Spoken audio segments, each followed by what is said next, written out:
A gente fala de economia agora. Hoje, os bancos centrais de Brasil e Estados Unidos anunciam as novas taxas básicas de juros. Aqui, a expectativa é de que a Selic seja mantida em 13,75%, encerrando aí um ciclo de 12 altas consecutivas. Agora, nos Estados Unidos, o Fed pode acelerar o ritmo de alta sobre a chamada super quarta. Por isso, a gente vai conversar agora com a economista Rafaela Vitória, economista-chefe do Inter. Oi, Rafaela, seja muito bem-vinda. É um prazer falar contigo. Eu quero saber primeiro de você quais são as suas expectativas. Você concorda que devam se manter 13,75 aqui, mas aumentar a dos Estados Unidos? Bom dia para você. Bom dia, Evandro. Bom dia a todos. Sim, acho que hoje tem uma expectativa até bastante consensual no mercado de que o Fed suba os juros em 75 pontos base, enquanto aqui na política monetária, a decisão de política monetária no Brasil, a gente espera que a Selic seja mantida em 13,75.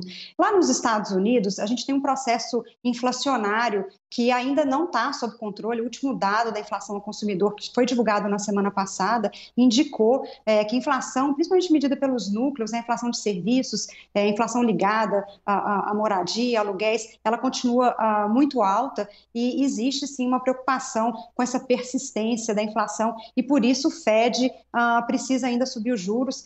Essa alta de 75 ela é bastante significativa e o Fed também está no processo inicial de alta. Vale lembrar que lá a taxa hoje é de 2,5. Então, mesmo uma alta de 75 vai levar essa taxa para 3,25. A expectativa em relação ao Fed é que ele continue subindo os juros. Então, também tem aí um aguardo desse discurso que vai ser feito, né, pós-reunião do FONC e também das divulgações das projeções dos membros do Fed, que vão indicar aí até onde eles acham que essa taxa pode chegar. Hoje também existe uma expectativa de mercado de que essa taxa chegue até 4,5%. Então, a gente ainda tem algumas altas pela frente na taxa de juros nos Estados Unidos.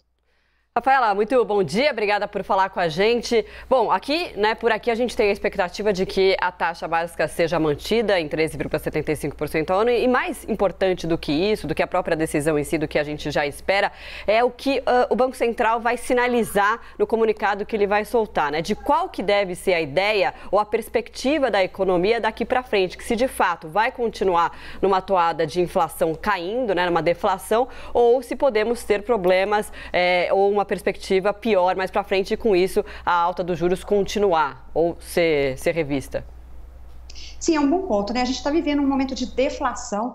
Julho, agosto e possivelmente também setembro, a gente deve ter essas leituras negativas de inflação pelo IPCA, mas elas são atípicas, Em julho, a gente teve redução de impostos e agora em agosto e setembro a gente está tendo uma redução dos preços da gasolina e dos alimentos por conta de uma queda da cotação das commodities no mercado internacional. Então, isso causa uma queda mais forte, mais acelerada do IPCA do que, inclusive, a grande parte dos economistas e o próprio Banco Central esperava. Então, isso tem reduzido a inflação de maneira mais acelerada, é uma notícia positiva, sim. Isso tende a reduzir também a inércia inflacionária que fica para 2023, mas a gente está num cenário ainda com algumas incertezas com relação à questão fiscal para o próximo ano, O orçamento ainda não foi aprovado, existem pressões de mais gastos para o próximo ano, existem pressões, inclusive, para rever o teto, que é uma importante âncora fiscal. Eu acho que, considerando esse momento ainda de incertezas e indefinições, o Banco Central vai comunicar que deve manter a taxa de juros alta por um bom tempo, até a gente ter certeza de que a convergência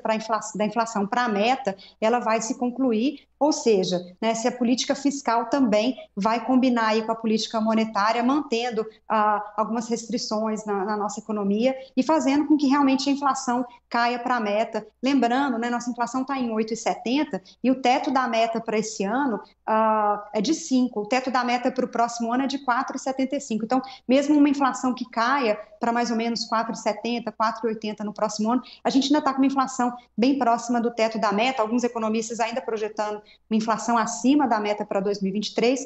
Então, o trabalho do Banco Central ainda não está concluído, não precisa mais uma alta de juros, mas o Banco Central vai precisar dosar nesse comunicado uma expectativa de mercado de que os juros vão continuar restritivos por um bom tempo e também a gente continua dependente do que vai vir de fiscal para 2023. Agora, Rafaela, falando numa estimativa, olhando para o que deve ser feito lá fora, então do que o Fed deve decidir hoje, nós discutimos aqui no live ao longo dessa semana o quanto isso influencia também a tomada de decisões no Brasil, porque ao acompanhar o aumento dos juros lá fora, há a percepção também de que poderia se aumentar o investimento lá fora, saindo esse investimento aqui do país. De que forma que isso pode influenciar nessas tomadas de decisões aqui dentro do Brasil ou movimentar esse mercado de acordo com o que for decidido lá fora?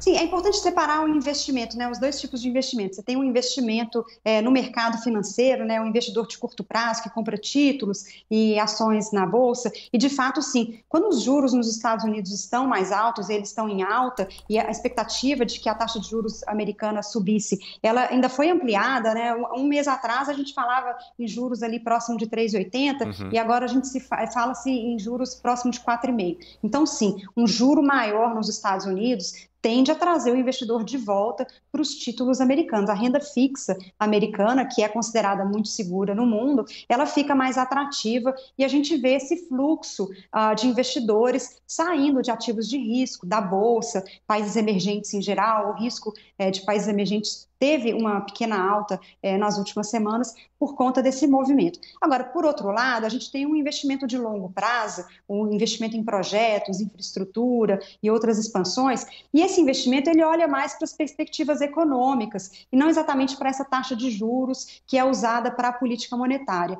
E nesse sentido, a gente tem visto um aumento do investimento estrangeiro no Brasil esse ano. A expectativa é que a gente tenha aí entrada cerca de 60 bilhões de dólares em investimento estrangeiro no país. E a gente também está vendo um aumento do próprio investimento aqui no Brasil, né? O investimento doméstico também privado sobe muito. A gente tem um cenário de perspectiva econômica melhor, com o mercado de trabalho melhorando, com marcos regulatórios. Então, isso é um contraponto, né, para essa alta de juros que a gente vê nos Estados Unidos, que sim, puxa um pouco desse investidor de curto prazo, da renda fixa, mas os investimentos em infraestrutura, em longo prazo, eles continuam com uma perspectiva bastante positiva no Brasil. Rafaela, a expectativa de que esses últimos aumentos, né, feitos na taxa de juros não tenha o efeito completo e que isso pode começar a impactar a nossa economia no final desse ano. Você acha que, de fato, isso pode prejudicar a economia em algum momento, a taxa de juros, esse efeito, né, que não é imediato, a gente sabe que vai surtindo ao longo dos meses, pode cair ainda no final desse ano, começo do ano que vem?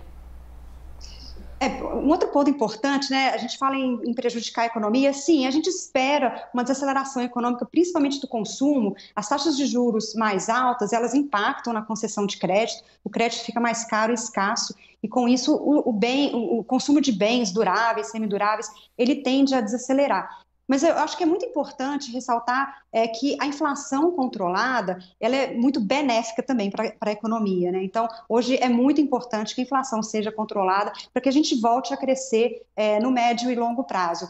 Mas, de fato, a expectativa é que a gente tenha uma desaceleração do consumo no quarto trimestre, no começo do próximo ano. A gente pode ver uma atividade, principalmente de comércio, talvez de serviços, um pouco mais fraca por conta da atuação da política monetária. Como você falou, ela não foi sentida ainda. A gente teve um crescimento muito forte esse ano, ainda por conta de demanda reprimida da pandemia, muitos serviços voltando. Então, a gente espera uma desaceleração no ritmo de crescimento que está muito forte. Mas eu gosto de ressaltar que o controle da inflação ele é muito positivo para a nossa economia. A gente pode voltar a crescer já em 2023 com a inflação controlada e os juros em queda. Então, é importante esse movimento de alta de juros para que a gente realmente controle a inflação. Os males que a inflação trazem para a nossa economia são piores do que uma desaceleração de 1 ou 2 trimestres. Rafaela Vitória, economista-chefe do Inter, muito obrigado por conversar conosco e daqui a pouco também a gente atualiza você que nos acompanha sobre essa possibilidade de permanência ou aumento das taxas de juros aqui no Brasil e fora dele também. Obrigada, bom dia.